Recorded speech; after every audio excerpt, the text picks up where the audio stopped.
Ciri utama ahli sunnah teng zaman akhir iku dalam akidah anut nak boten Abdul Hasan Al-Asy'ari ga anut Abu Mansur napa Al-Maturidi. Dalam fikih mengikuti salah satu mazhab empat. Kene ku Abu Hanifah, Imam Malik atau Imam Syafi'i atau Ahmad bin Hambal. Dalam tasawuf mengikuti salah satu mazhab yang dianut Abdul Qasim Al-Junaidi atau Imam Sinten Ghazali. Itu mengapa menjadi definisi begitu? Karena dulu ngene-ngene iki wadah ormas sing nentang firqah teng Arab kata sing nentang. Iku takrif apa Nabi ra tau ngendikan ngono. Kamu itu ndak usah terjebak dengan omongan mereka bahwa Nabi tidak pernah ngendikan definisi ahlu sunnah jamaah seperti itu. Ya tentu Nabi tidak akan ngendikan seperti itu. Zaman Nabi kan belum ada Imam Ghazali, belum ada Abdul Qasim Al-Junaidi. Tapi kita percaya dengan definisi seperti itu. Karena kita tetap percaya ahli sunnah adalah orang yang kata Rasulullah ma ana alihil yauma wa ashabi, orang yang mengikuti perilaku saya dan mengikuti para sahabat saya. Itu tag yang dikatakan Nabi. Lalu kenapa kita menyebut imam-imam kita, sanad-sanad kita? Karena kalau kita tidak menyebut, pertanyaannya adalah kamu kok tahu kalau sahabat melakukan itu kata siapa? Kata guru saya. Kan kamu tidak bisa langsung mengatakan kata Nabi. Lah Nabi rawimu sapa? Imam Bukhari. Imam Bukhari ku sapa? Murid Imam Syafi'i. Imam Bukhari itu periodenya setelah Imam Syafi'i. Saya hafal sanadnya Imam Bukhari sampai Rasulullah. Saya punya sanad saya sampai Imam Bukhari. Sehingga kita mau ndak mau harus nyebut ulama. Misalnya kita takoki, kowe roh Amerika, gak roh. Kok roh nang Amerika ono delok ning TV. Wong TV e mbok dadekno sanad kok Imam Syafi'i ora ono sanad. Kowe kok roh nak ketua DPR tersangka jari sapa? Jari TV. Sanatem kok di TV. Kowe ora iso roh dhewe. Ora mungkin kowe roh KPK pas nyidang. Saiki tak takoki, Nabi dawuh ngene, ora usah ulama, Nabi langsung. Kowe kok roh nak Nabi dawuh ngono? Kowe muni liwat ngipi kok Dimas Kanjeng kowe. Gelem ra gelem kowe kudu nyebut guru. Mulane ana tradisi nyebut sanad, disebut nyebut ulama. Tapi santri-santri saiki ya kadang goblok, ana wong ngomong ngono. Enggak ada ulama yang penting Nabi. Ulama itu bisa salah. Kalau Nabi tidak bisa salah. Lah kok ora ana Nabi ra tau salah jare sapa? Jare ulama. Lah kok jare ulama? Jare ora percaya. Ana nak goblok kok aja nemen-nemen. Goblok aja-aja. Kulo yo gumun mbek wong modern. Goblok kok nganti ngono iku piye? Sanate ku piye? Makanya masyhur dalam ilmu thariqah, ilmu hakikat, masyhur itu pepatah. Laula murabbi lama arafna rabbi walau lal ulama lama arafnal anbiya. Laula murabbi umpama ora ana sing didik aku, lama arafna rabbi. Tentu kita ndak ngerti pangeranku iku sapa. Kita roh pangeran ana sing mulang. Kowe ra iso misale ruhin roh pangeran langsung roh ra iso diwari gurune. Nek pangeran iku wujud kidam bako dikenal gurune terus suwe-suwe engkek wis wusul. Iku mau engkek ngono tok hakikate liwat guru. Kowe roh Kanjeng Nabi mergo aku misalnya. Misale kula murid Mbah Mun murid Mbah Zubair murid Mbah Fakih Mas Kumambang, Mbah Fakih Mas Kumambang murid Mbah Mahfud Termas. Mbah Mahfud Termas iku murid Sayyid Abi Bakar Sato sing aran I'anatul Talibin, murid Sayyid Utsman Sayyid Zaini Dahlan, Sayyid Zaini Dahlan murid Sayyid Utsman Ad-Dimyati terus nganti tok Imam Syafi'i. Nah, Imam Syafi'i gampang, Imam Syafi'i murid Imam Malik di guru jenenge Ibnu Syihab Az-Zuhri, Ibnu Syihab di guru jenenge Imam Nafi' di guru jenenge Abdullah bin Umar menangi Kanjeng Nabi Muhammad sallallahu alaihi wasallam. Kowe kudu hafal sanad. Lah nek rapal yo nempel, pokoke jare Gus Pak ngono. Lah wis gampang wis. Luwih napa? Gampang. Wis ana ahline takok wae kok angel apa. Tapi kamu mau sehingga karena nanti klaim tentang Nabi itu bias, bikinlah kriteria siapa yang sanadnya paling akurat tentang tauhid.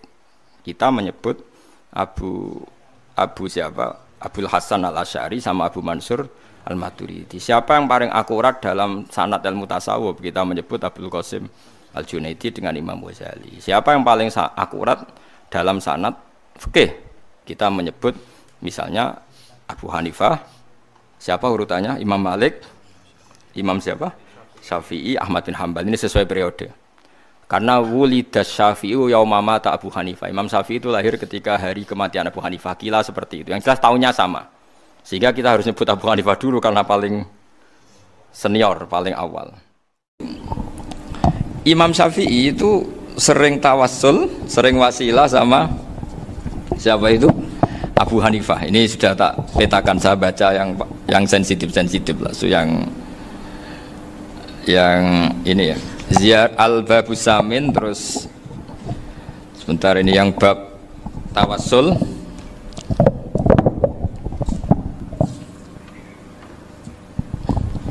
Ini halaman 90, mungkin santri-santri kerapjak bisa ngecek lagi di kitab Hujjatu Ahli Sunnah.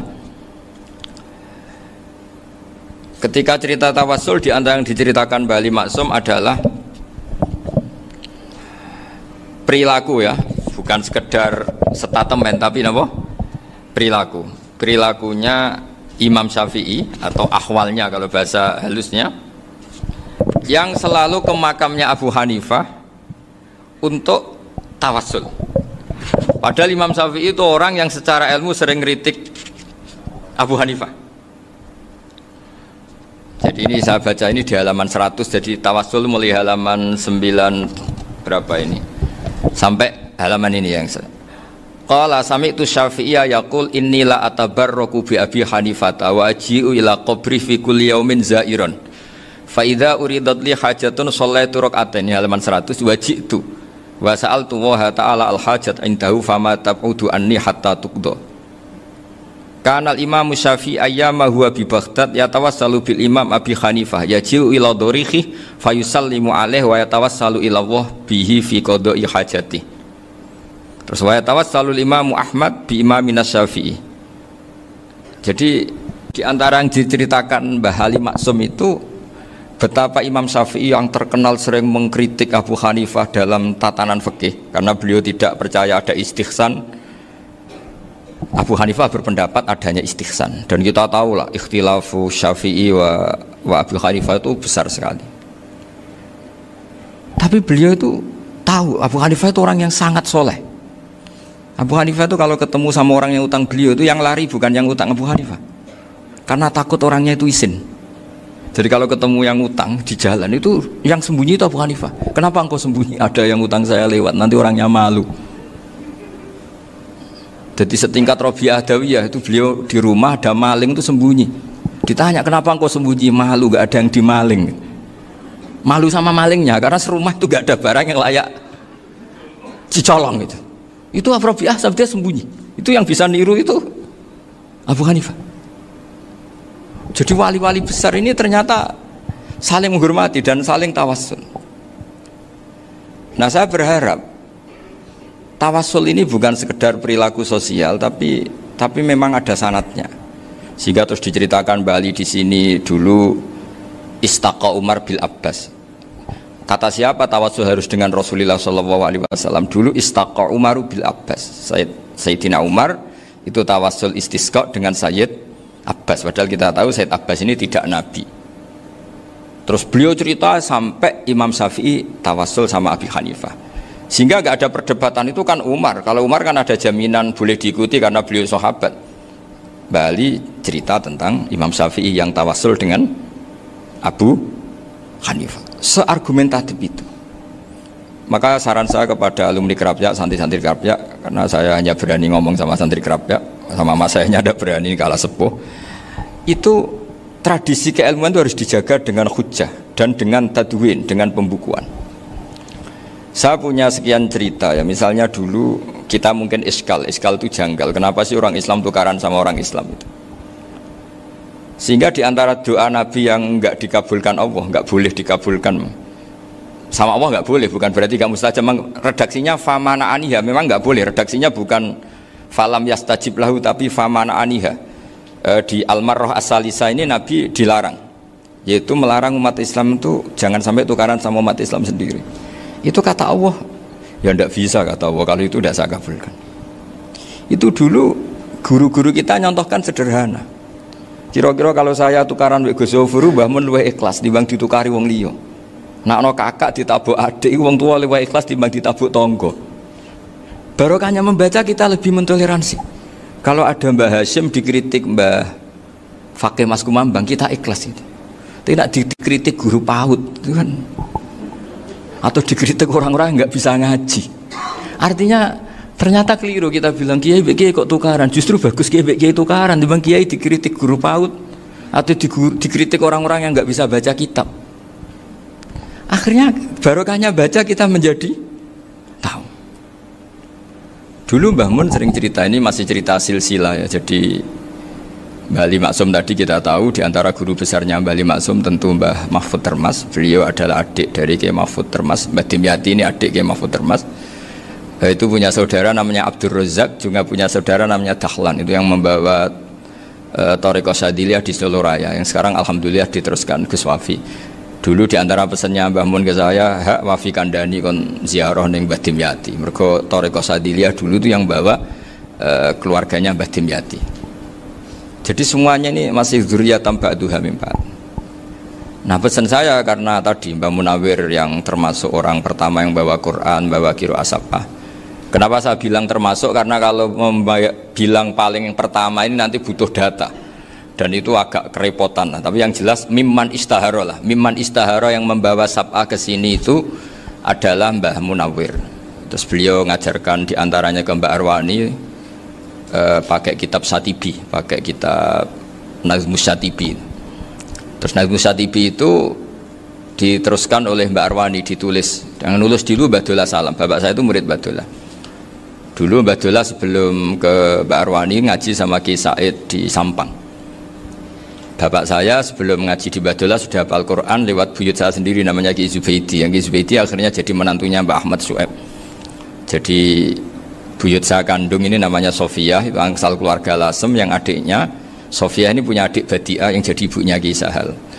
Terus Ki Sahal punya Mbak Yu namanya Muzayanah, punya di garwa Ki Mansur punya anak Gus Qayyum. Jadi dulu ibu saya, ibunya Gus Sofur, ibunya Pak Maftu itu semuanya di Lasem. Karena saya dari keluarga Gen ya Lasem, dari keluarga sanad guru ya Lasem. Tapi Lasem Badawi itu dulu ngajinya di Mbah Umar Harun di Sarang. Mbah Umar Harun ini menangi Sayyid Ahmad Zaini Dahlan. Sayyid Zaini Ahmad Zaini Dahlan ini punya cucu keempat yang hidup di Sedan, terus makamnya di Lasem, namanya Habib Haidar, itu yang nulis biografinya Mbah Maksum. Mbah Maksum bukan Bali, biografinya Mbah Maksum itu ditulis oleh Habib Haidar, namanya Haidar bin Hasan bin Sodaqoh bin Ahmad Zaini Dahlan. Nah, Habib Haidar ini menantunya Sayyid Hamzah Sato. Hamzah Sato itu Hamzah bin Abdullah bin Umar, itu kakaknya Sayyid Abi Bakar Sato, Sohibul I'anah. Nah Sayyid Umar ini yang dulu ngajari mbahnya Mbah Mun namanya Ahmad bin Su'eb. Nah, di antara ajarannya adalah baca kitab-kitab kecil yang bisa dihafal. Dibawalah ke sarang jadi metode muhafadzah. Tapi kemudian lama-lama oleh pondok itu jadi syarat kenaikan kelas. Dulu nggak ada muhafadzah untuk kenaikan kelas ya, supaya orang alim itu harus hafal. Lama-lama dipakai syarat untuk muhafadzah. Jadi semua ini sanad harus kita ingat supaya kita bisa menjaga tradisi. Termasuk tradisi ini kiai seneng jagungan, terus ngomong ra penting. Itu juga sanad. Setahu saya Mbah Mun itu kalau ketemu bapak ya guyon terus. Saya punya kenangan tuh yang dulu agak iskal tuh begini. Ada isu lah, entah isu entah hoax entah apa, ada kaji itu agak beling itu, pokoknya beling lah gitu. Seneng siapa itu, rondo lah apa itu. Pokoknya beling gitu. Ketika Mbah Mun dilaporin tamu kalau kaji itu beling sama rondo itu, Mbah Mun tanyanya lucu. Lho ayu no cung. Wahyu banget Mbah. Wahyu. Itu bapak juga bakas ayu nih. Dulu saya sekali ini kiai kok bakas wong ayu, bakas bodine barang lah kira-kira gitu. Tapi setelah saya tambah alim, tambah ngerti itu, kata bapak gini, ya apik bakas ayu hak timbang iyakno malah qadzaf. Ternyata seni. Sekali Mbah Mun atau bapak bilang, "Kaji kok zina kaji," maka larinya ke qadzaf. Maka menghindari bahasa menuduh, ngomong yang enggak penting. Lho ayu no. Jadi kiai dulu tuh orang sok suci tapi menghindari hal-hal yang jadi punya seni untuk ngelola kehidupan. Orang bermalam-malam jagungan sama teman asik itu kan perlawanan terhadap nafsu kita, syahwat kita untuk mungkin nikmati dugem di bar atau di tempat-tempat maksiat. Itu setan di Indonesia tuh kakuati sama Ki Jawa. Orang supaya tidak tertarik maksiat itu Ki Jawa cukup ketemu kancane masak terong guyon, gejol-gejolokan zaman mondok, sewengi lulus sangka maksiat. Bar wis tutup. Perlawanannya sederhana, nggak pakai tahajud, nggak pakai wiridan, karena Ki Jawa juga koyoknya rapati potongan ahli ibadah gitu, jagungan gitu. Jadi setahu saya itu pernah lihat Bali itu sekali ketika beliau ngisi ceramah di Mbah Hamid Bedowi. Saya masih kecil diajak bapak. Dulu kalau bapak ngelihat Bali sama Mbah Hamid itu mesti nangis karena dua orang alim bertemu. Yang akhirnya ya bisanan itu. Mbah Hamid punya anak Gus Nasih, di sini ada Mbah Nafisa, terus jadi Mbak Salih Hindun itu. Jadi dulu itu ya guyon terus ketika ketemu. Itu yang sering bodoni Mbah Hamid itu ya Ki Bisri. Ki Bisri itu kalau datang ke Ki Hamid Pasuruan, nak wali tenan aku teko ditata nomangan. Jadi ukurannya ya. Ternyata sampai sana dikeimangan tenan. Masih belum mengakui, kan nak wali tenan aku kiai rung di mobil, dongakno aku di mobil. Sudah kalah satu seri itu masih gak terima. Lalu itu Mbah Hamid akhirnya berdoa, ayo monggo, mugi-mugi Ki Bisri gak ada mobil. Itu setelah didoain masih tanya, mereknya apa merek? Jadi itu Mbah Hamid jawab, yo paling Holden itu, paling Holden. Itu nyari mobil itu ya adalah dapatnya Holden. Suatu saat Mbah Bisri diundang Mbah Hamid gak dikasih bisaroh, karena utangnya sudah banyak Mbah Hamid, Mbah Bisri ini utang doa tadi. Itu ya gak dikasih bisaroh, ya gak mau kesang apa-apa kelambimu kayak aku. Didol sama mukhibbinya Mbah Hamid, itu harganya melebihi jatah bisaroh.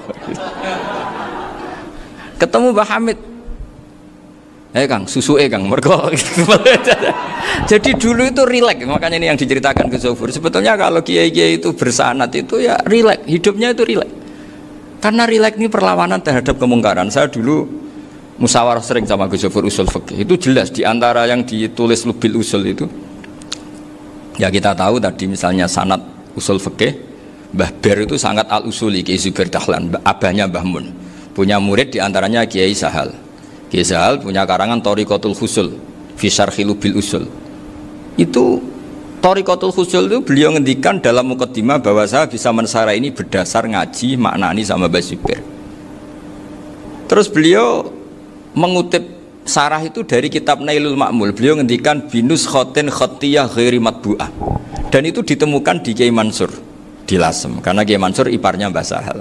Mansur bin Khalil itu diantara katibnya Syekh Mahfud. Jadi semuanya ini sambung. Mbah Ber saking ahli usul fikihnya, kalau ngajar usul fikih itu kalau guyon takriran saya ini lebih memahamkan ketimbang sarah.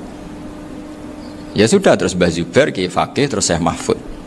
Di sini Syekh Mahfud termasuk orang yang dekat Mbah Munawir, sampai putrane Mbah Mahfud namanya Gus Muhammad dibawa Mbah Munawir, kemudian mondok di Termas diantaranya, terus dinikah jadi menantunya kalau nggak salah Haji Taslim di Betengan, kemudian sekarang juriannya Mbah Mahfud di Betengan. Ini nggak boleh hilang secara seperti itu. Diantara di usul fikih diterangkan, ketika diantara 5 hukum itu ada yang bernama mubah.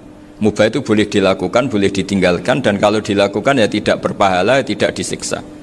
Itu ada ulama yang protes nggak bisa seperti itu. Ithma min mubahin ila wa tahaqqaqu bihi tarku haramimma fa'il zamu minas sukun tarkul qatli wa minas sukut tarkul qadaf. Tidak bisa, mubah itu tidak ada. Kalau kiai jagongan semalaman itu Allah ngitungnya itu hada taroka dugem, wahada taroka delok dangdut, wahada taroka kada wa kada. Oh, itu luar biasa. Dan kita ngikuti yang seperti itu saja. Gak usah tahajud, gak usah witir telulas kaya ora kuat timbang gremeng wis. Sewengi jagongan, setan ngenteni kita tergoda maksiat, ternyata maksiatnya sampai tutup, kiainya masih apa? Jagongan. Jadi jagongan saja ada ilmunya bahwa itu perlawanan terhadap tarkul ma'asi. Sehingga bagaimana Anda katakan mubah ini mubah, toh gunanya adalah tarkul haram. Meskipun efek mubah juga bisa tarkul wajib, wae bojo blonjo turu. Karena wae ngrumat ibuke turu. Itu halal wajib. Jadi mubah itu resikonya ya bisa tarkul wajib, bisa tarkul haram. Sehingga kalau sanad ini terjaga secara baik, secara kultur, saya sering juga saguan sama Gus Zofur itu mesti tak niati gitu. Jagungan wong alim kuwi ibadah, dan menikmati ibadah adalah dabul auliya wa dabul ulama. Kata Imam Ghazali, pada akhirnya waqud buhadatin al istilzat bil mubahat. Kata Imam Ghazali, pada akhirnya qutbu hadatin, madaru hadatin, pokok dari agama ini adalah melawan kemaksiatan dengan kita menikmati al-istidzat bimubah. Kita menikmati sesuatu yang dibolehkan Allah Subhanahu wa taala. Dan seperti ini itu bisa qasmu dhuhri syaitan, bisa menghancurkan punggungnya setan. Karena kalau melawan setan dengan ibadah ini kadang kita capek selain isra potongan. Tapi nak kangkang ning komplek H gitu jagungan mbek kancane, ngenang melarate, mbok ngenang ora sekolah, ra munggah, kenangan sing ra munggah diarani istiqomah. Gitu kan. Diarani tulus zaman, kok sing munggah dianggap kesusu.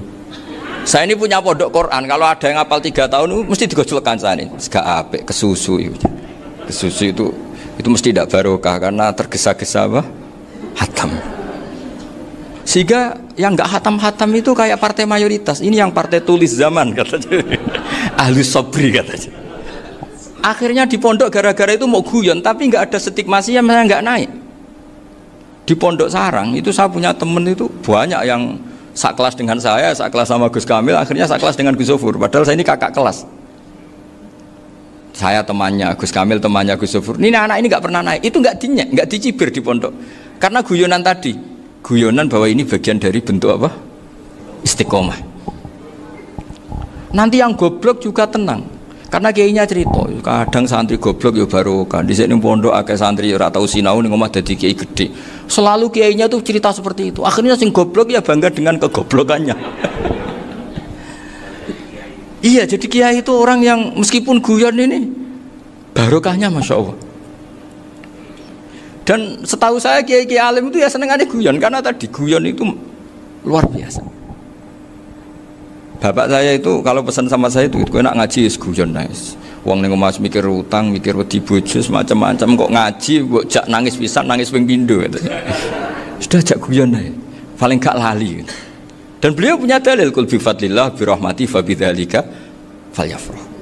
Jadi jangan sampai orang ini farah bil maksiat, jangan sampai orang itu. Dan ini yang saya kenang dari sekian cerita murid Bali, Mbah Ali Maksum ya senangane guyon. Gejol-gejolkan mbek santri guyon. Ini saya maklumatkan ke semua santri beliau bahwa ini bukan sekedar guyon, tapi al-istildzat bil mubahat. Ini adalah perlawanan terhadap setan karena banyak orang bisa senang tuh kalau nunggu maksiat. Ini bisa senang dengan sesuatu yang tidak maksiat.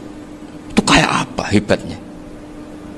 Makanya Nabi itu kalau ketemu sahabat ya sering ngendikan yang ringan-ringan. Ya Umar ma'afalan duher jong mano piye ije. Kalau ketemu anak kecil ya nanti ketemu yang tua-tua yang sudah nggak bisa mikir, ya tetap riang. Sehingga ada cerita dalam sebuah tafsir, ya saya ulang lagi ada cerita di sebuah tafsir, kenapa Nabi Musa ditanya Allah, wa matilka biyaminika ya Musa. Ma'ana wa ta'ala a'lam, tentu Allah sangat tahu yang dibawa Musa itu apa. Karena Allah tahu Nabi Musa itu grogi. Orang dipanggil Wali Maksum pasti grogi, santri dipanggil Mbah Mun pasti grogi. Kenangan saya setiap dipanggil Mbah Mun ya mesti tanya yang ringan-ringan, wis sarapan ya, arung sarapan ya sarapan.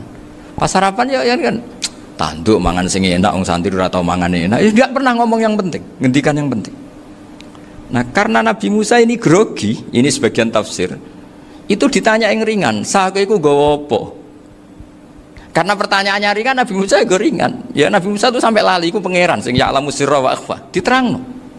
Niki tongkat Gusti. Gunane kathah Gusti tongkat iki. Qala ya asaya atawakkau 'alaiha wa ahusyu biha 'ala ghanami wal ya fiha ma'arifu ukhra. Oh, tongkat Gusti niki penting Gusti. Nggih nak.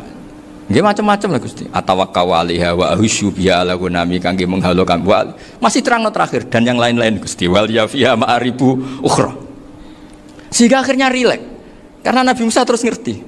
Ternyata ketemu pangeran itu enggak seserem yang saya bayangkan gitu. Pertanyaannya ringan. Itu ada ilmunya. Tapi cerita ini yang versi tafsir ini tidak yang seperti di Manaqibul Ghazali. Di beberapa kitab tentang Manaqibul Ghazali diceritakan di alam roh Nabi Muhammad sallallahu alaihi wasallam itu yubahi bi ummati, saking yubahinya sampai ngendikan ulama ummati ka anbiya'i Bani Israel. Ulama umatku itu pinternya atau statusnya itu mirip-mirip lah. Kaf itu ya mirip-mirip kayak ulamanya nabinya Bani Israel. Akhirnya Nabi Musa itu tersinggung sekali. Bagaimana mungkin ulama disamakan dengan apa? Nabi. Sehebat-hebatnya ulama itu kan tidak akan yabluhu darajatan nubuwah atau yartaqi ila darajatin nubuwah.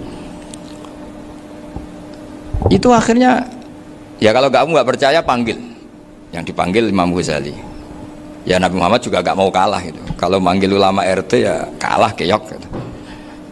Akhirnya Imam Ghazali datang, ditanya sama Musa, "Mas muka, nama kamu siapa?" "Ana Muhammad bin Muhammad bin Muhammad Al-Ghazali At-Tusi Asy-Syafi'i." Itu disebut panjang sih. Terus Nabi Musa guyu-guyu. "Kamu ulama kok ngomong yang gak penting, ditanya namanya kok penjelasannya sepanjang itu, dianggap itu satu kesalahan. Masa tanyanya nama kok ditanya jawabnya Muhammad bin Muhammad bin Muhammad Al-Ghazali At-Tusi Asy-Syafi'i, kepanjangan itu." Ketika Nabi Musa agak mencibir, agak gimana itu, terus jadi Imam Ghazali, kalau ini masalah, lebih masalah jenengan. Apa itu? Yang tanya jenengan tuh Allah ya'lamu sirra wa akhfa, dan Allah hanya tanya wa ma tilka biyaminika ya Musa. Harusnya jenengan jawab asoya titik, bukan kepanjangan. Atawakkau 'alaiha wa syubha itu kepanjangan. Allah tanya yang di bawah kamu itu apa? Yang di tangan kamu. Harusnya jawabnya hanya asoya. Tapi kenapa penjelasannya sepanjang itu? Sampai terakhir waliya fiha ma'aribu ukhra. Terus pinter tenan jadi gitu. Terus ada Nabi Musa terus bilang, ya pinter tenan aja gitu. Padahal kita tidak pernah GR seperti itu, kan kebetulan Imam Ghazali gitu. Kalau yang lain mungkin ya keok lah kira-kira gitu. Tapi ini cerita dalam khazanah keilmuan. Bener yang dikatakan Gus Zofur. Saya termasuk orang yang pernah mondok Lirboyo Pasanan. Jadi setelah saya disuruh nemani Gus Kamil, tahun berikutnya Gus jenengan disuruh. Pokoknya anakku, mbok sak wulan lah kudu tahu mondok Lirboyo. Biar aku tahu ngaji Mbah Karim. Terus yang disuruh mbaturi Gus Kamil itu saya. Jadi saya pernah 1 bulan tuh di Lirboyo. Karena saya ini santri beling ya, kontraknya pokoknya penting ziarah Mbah Karim. Biasanya nggak pernah ngaji, pokoknya gerbar ngisa. Ziarah ya sudah.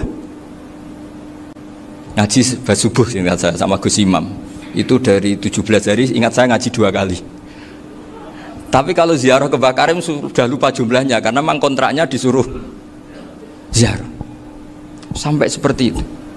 Dan saking senengnya bangun sama Mbah Karim saya masih ingat ngamplopi salam template itu masih ingat untuk Gus Anwar, untuk Gus Imam, untuk Gus Kafabi, termasuk untuk Gus Maksum.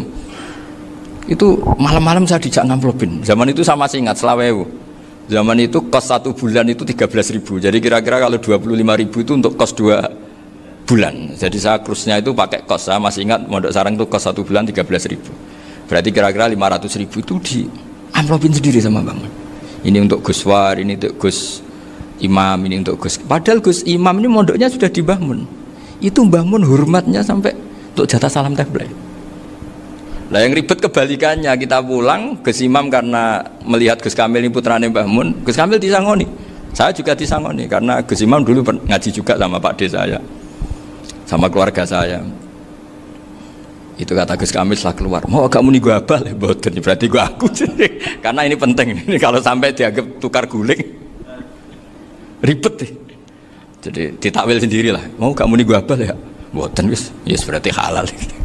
Tapi sama Mbah Mun ya ditanyanya bukan apa karena untuk meneruskan tradisi bahwa kalau kiai ketemu itu ya saling memberi hadiah, saling itu sudah faqaddimu baina adena juakum apa sedekah. Sehingga ketika Krapyak ini punya Bali Maksum alim alama, kemudian melahirkan murid-murid yang juga ipar kayak Mbah Warsun bisa ngarang apa Kamus Al-Munawwir, Pak Bik juga punya karangan Kamus Al-Mu'asir. Saya itu punya semua. Karena ini adalah buah dari bahwa kita ini tidak kalah sama produk-produk yang di sana. Bahwa produk di kita ini sudah cukup untuk mengantarkan orang menjadi alim alama. Dulu Mbah Zubair ke Mekah ya sudah alim alama. Gus Zofur ke Al-Azhar sudah alim. Semua teman-teman kita ke Mekah itu sudah alim semua. Padahal produk mondoknya ya tadi mau digojlok kiai ini, terus mangkel be keamanan biasanya itu. Biasanya musuh besar pondok itu keamanan. Jadi ya bukan berarti gojlok ibunya Gus Maftuh enggak, biasanya keamanan tuh musuhnya apa? Banyak. Jadi cerita-cerita saya mohon sekali murid-murid Krapyak jangan hanya ngaji fikih. Kalau hanya ngaji fikih itu posisi Abu Hanifah itu seakan-akan nyun sewu orang yang sangat tidak ahli hadis. Karena beliau di situ kelihatan kalah sekali dengan Imam Syafi'i. Apalagi di perdebatannya Muhammad bin Hasan Asy-Syaibani dengan Imam Syafi'i itu kelihatan sekali betapa Abu Hanifah itu orang yang nyun sewu ditinggalkan dalam ilmu hadis. Sampai beliau hanya dapat gelar min ulama ahli ra'yi, termasuk ulama yang kuat logikanya. Juga harus baca kitab-kitab seperti ini. Ternyata di balik Imam Syafi'i mukhalif pada beliau di bab-bab fikih, perilakunya sangat hormat. Sampai beliau tuh kalau tawassul ke kuburannya Abu Hanifah. Dan beliau ngendikan an-nasu fil fiqhi iyalun ala Abu Hanifah. Semua orang yang ahli fikih itu masih anak buahnya Abu Hanifah. Saya berkali-kali cerita, mazhab Syafi'i itu alatut tadhir hanya dua, yaitu alma wa turab. Abu Hanifah nambahi wanar. Alasannya Abu Hanifah, orang mukmin yang dosanya banyak itu dibakar di neraka, dan alasannya Allah litadhirihim, untuk mensucikan mereka. Sehingga pikirannya Abu Hanifah, an-nar itu min alatit tadhir. Apa yang terjadi ketika bata itu batu bata yang dibakar, di situ campur teletong, campur apa-apa, itu kalau sudah mazhab Abu Hanifah selesai, sudah suci, karena sudah ngelewatin pembakaran. Meskipun kita tidak akan kalau kehilangan air terus wudhu dengan api, bisa bunyak semua itu. Tapi apapun itu menjadi solusi. Sehingga saya punya kitab namanya Ikhtilafu Malik, Ikhtilafu Malik wa Abu Hanifah, atau Ikhtilafu Syafi'i ma Abu Hanifah. Itu kelihatan sekali kalau Abu Hanifah itu nyuruh posisinya kalah, karena yang ngarang orang-orang Syafi'i. Tapi kalau melihat kitab-kitab kewalian, misalnya di kitab Mizan Kubro, ini juga sering disebut kisah itu Mbak Ali Maksum tentang Imam Sa'roni. Berkali-kali beliau mengutip Mizan Kubro. Itu Abu Hanifah adalah orang yang sangat mukasyafah. Artinya ketika Nabi cerita air wudhu itu menjatuhkan dosa, tidak ada air wudhu yang jatuh ke kamu kecuali saat itu juga dosa kamu jatuh. Itu beliau datang ke Madharota Kufah. Kemudian beliau bilang sama si orang tua tadi, tub anizina. Orangnya terus bilang atubu minazina. Ada lagi pemuda datang dibilangin tub an ukuki walideka, terus bilang tub tu an ukuki walidaya. Sampai yang terakhir ada tub an simai alatilahwi atau an samai alatilahwi, terus tub tu an samai. Ketika orang itu ditanya, kenapa engkau begitu tahu dosanya apa? Saya tahu air wudhu ini menjatuhkan apa. Jadi kira-kira kalau zina mungkin ya batang babi lah, kalau hanya sekedar melihat bak-bak mungkin ya curut atau tikus lah, kira-kira gitu. Nak dulu dulu ya mungkin ya tikus cilik gitu. Nak dulu suwi ya tikus werok itu atau apalah, pokoknya beliau itu tahu. Tapi anehnya Abu Hanifah apa? Setelah itu dia nangis minta mukasafahnya ditutup. Ya Allah, saya ini mukasafah kok malah menjadi tahu sawatil mukmin. Padahal aturan syariat jenengan man satara musliman satarahu, bahwa enggak baik melihat jeleknya orang mukmin. Minta ditutup. Makanya saya ini bangga ada mukasafah. Makom yang kita sampai sekarang itu makom setelah Abu Hanifah mukasafah. Jadi Abu Hanifah repot-repot mukasafah, minta makomnya ditutup, tidak menjadi mukasafah. Dan alhamdulillah kita sudah tidak mukasafah sebelum minta ditutup. Jadi kita ini keren. Keren karena aturannya itu man satara musliman satara huwa, yang tidak tahu aibnya orang muslim maka Allah akan nutupi aibnya di akhirat. Dan kita alhamdulillah barokahnya tidak mukasafah, tidak ngerti aibnya orang mukmin. Jadi kita harus pakai patokan ilmu. Saya ulang lagi, kita harus pakai patokan. Makanya saya tahu betul ketika Kiai Hamid Pasuruan, beliau dulu ngaji Jamul Jame, ngaji Juman, Bali Maksum di sana sama Gus Habib, sama Gus Muhammad bin Mahfud, termasuk mbah saya kandung dulu Kiai Sidik, mbah saya yang itu juga ngaji di Termas. Bapak saya dulu Kiai Nur Salim ngaji di Buyut Baiti. Dulu itu kawin juga sederhana, kayak cerita Gus Sofur. Jadi bapak saya kandung itu Kiai Nur Salim itu ngaji di Mbah Baiti. Mbah Baiti itu adik kandungnya buyutnya saya dari ibu. Nah, Mbah Baiti itu teman akrabnya mbah saya namanya Kiai Nur Sam, Mbah Nur Sam.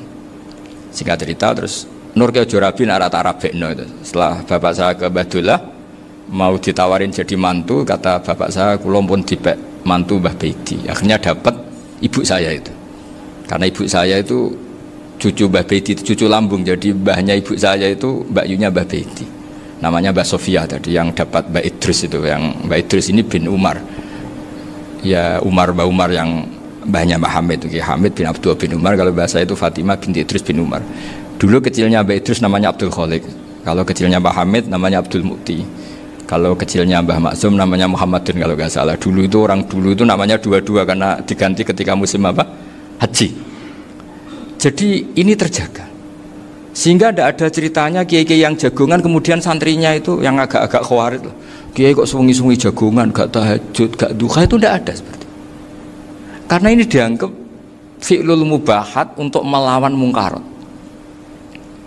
Jadi sehingga di kitab Ihya diterangkan, kamu jangan ngira orang-orang soleh ketika jagungan itu min ahlil bitolah wa takasul, itu orang-orang yang pemalas, itu enggak. Tapi mereka bisa mengasyiki Allah, bahwa dalam jagungan ketemu teman ya asik, gejol-gejolkan sama Pak Maftuh ya asik. Dan keasikan ini bentuk perlawanan terhadap keasikan harus dengan maksiat. Itu kayak apa kalau kita ngaji sampai seperti itu? Termasuk tadi yang diceritakan Pak Maftuh kitab Hunyah. Semoga beliau cerita juga pernah belajar. Saya pernah belajar kitab Hunyah khatam. Itu diantara yang diceritakan Syabdul Qadir Al-Jilani tadi, kata beliau Al-Jilani dipakai Jim Al-Jilani. Ini agak beda dengan kita. Mbah Zubair itu punya kitab namanya Al-Qolaid Al-Uluiyah. Beliau menfatwakan nama-nama ajam itu kamu bebas. Ajamiyun fasna bihi masyita.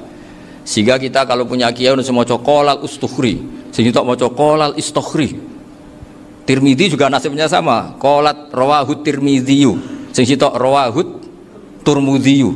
Yang satu rawahut Tarmidziyu. Ya karena kita keluarganya Tarmidzi apa enggak gitu. Makanya kata Mbah Mun sama masih ingat. Kata cerita Gus Zofur tadi, adabnya Gus Zofur itu cerita tentang keluarga ibunya. Padahal keluarga ibunya juga orang-orang soleh yang luar biasa. Itu kata Mbah Mun, kowe roh jenenge Imam Bukhari tahu ya. Jenenge sapa? Saya nyebut Muhammad bin Ismail bin Ibrahim bin Muhirah bin Bardasbah. Lah iya Bardasbah mbok waca Bardisbah yo. Lah cara kene mbok Parmin mbok Parlan ngono. Jadi Bardisbah mbok Bardasbah iku cara kene yo Parmin mbok. Iku rak Mbah Fadl Senori dadi kabeh diwaca Arab. Jenenge Mbah Umar Harun. Dhisik yo wong sarang Mbah Harun mbok kira yo ora roh wong dhisik yo wong kuno ya. Jadi kalau versi Mbah Fadl, termasuk yang pertama bikin nasab Mbah Maksum itu tulisannya Mbah Fadl yang dikutip Habib Haidar tadi. Ya saya seperti Gus Zofur juga mencari-cari hubungan ulama-ulama di Jawa. Itu Mbah Mun itu kalau bicara ya Mbahku harus jenis Kiai Serut. Kalau ditulisannya Mbah Fadl itu Syaraf.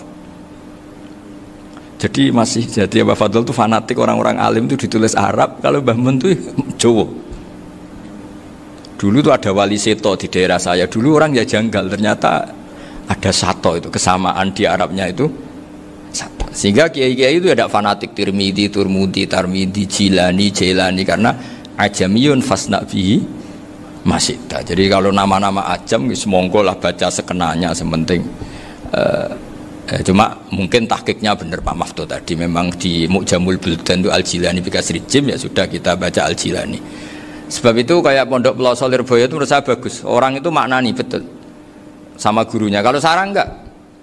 Kalau Pondok Lirboyo, pondok yang tadi ternyata keluarga Mbah Munawir sini pernah bisanan, yaitu Mbah Zaini pernah nikah sama Nyai Komariah ya kalau enggak salah, punya putra Gus Habib ya, Pak Toha dan sebagainya. Itu betapa hubungan pondok Quran sama pondok kitab dulu itu enggak pernah terputus. Bapak saya setelah hafal Quran itu dulu ngaji Mbah Zubair. Jadi bapak saya sering ngutip mu'en apa, padahal bapak saya itu terkenal tuh, beliau cita-citanya itu saya ingin hafal Quran kayak hafal Fatihah. Beliau itu sampai sepulahnya sekali. Karena beliau inginnya hafal Quran kayak hafal Fatihah. Termasuk murid terbaiknya Mbah Dullah bapak saya. Itu ya ngaji kitab. Sehingga kata Mbah Mun, jadi Mbah Munawir de mantu Bali Maksum, itu ya sudah dipenggali. Sudah dipenggali dituruti pangeran. Lahirlah seorang Bali Maksum yang membawa. Jadi dulu itu ya Gus Muhammad yang ngaji di Termas, nanti Mbak Arwani sebelum ngaji di sini ngaji di Tebu Ireng. Sehingga Mbak Arwani bisa ngarang kitab. Beliau ngarang kitab tentang Sab'ah, Faidul Barokat namanya. Ya nulisnya ya fasih ya. Saya punya tulisan tangannya Mbak Arwani itu banyak. Saya juga punya tulisan tangannya Mbak Hasyim Asy'ari ketika nyurati buyut saya yang di Damaran itu pakai bahasa Arab. Jadi dulu itu Mbah Ali Maksum juga sama, surat-suratannya dulu sama tokoh-tokoh Muhammadiyah ya bahasa Arab. Nah ini harus kita dengar dari abna, dari bahwa Mbah Maksum kemarin yang diceritakan Gus Zofur di Khol Mbah Maksum, kue kudu belo NU, kudu tetap NU, tapi bukan dengan cara membenci Muhammadiyah. Tadi Pak Maftuh menguatkan sanad itu dari Pak Atabik bahwa Muhammadiyah termasuk ahli sunnah wal jamaah, karena sama-sama tidak sabus sahabat, sama-sama ikromus sahabat dan sama-sama bermadhab. Nah soal akhirnya ada beberapa yang usrapati seneng ngaji ini yang agak ribet. Tapi kamu tidak usah ngeritik Muhammadiyah nggak seneng ngaji, kayaknya juga sama, kita nggak seneng ngaji juga banyak itu. Jadi kalau ngeritiknya masalah itu kan kita ya agak-agak sama. Ya jadi ternyata di sini, terus ini yang terakhir supaya nggak lama-lama, Bali juga punya sisi keras sekali. Jadi dalam hal-hal yang khas ini di halaman 87 itu keras sekali. Beliau ngendikan wahal bi jununun hatta usdira amri lil mu'minin alla yazuru rasulahum. Jadi ketika saya tadi sudah bilang bahwa beliau sering muji Ibnu Taimiyah dalam banyak hal, tapi dalam banyak hal juga beliau mengkritik Ibnu Taimiyah ketika menafsirkan la tusaddur rihal illa ila salasati masajid. Kemudian Ibnu Taimiyah tidak mentasrekkan, tidak mensunatkan ziarah kubur Rasulullah sallallahu alaihi wasallam. Beliau mengkritik. Dan cara mengkritik adalah ngendikan ulaikal ladzina yuriduna ayyahul